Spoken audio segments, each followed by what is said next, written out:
Unilateral Cossack squat.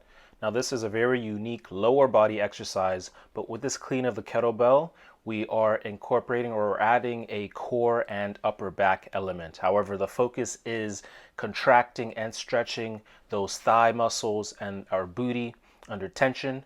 And here's a second version where we don't have to clean. You could just rack the kettlebell on your bicep and your forearm like this to make it a little bit easier, and you can focus on the legs. Now I just want to talk about a few tips with this exercise. Now, biggest tip I have here is you're shifting your weight towards the bending side. However, the big tip is to try to keep 50% of your weight also on the straight leg so that you're stretching that thigh under tension. And then another tip would be to breathe in on your way down and then breathe out on your way up.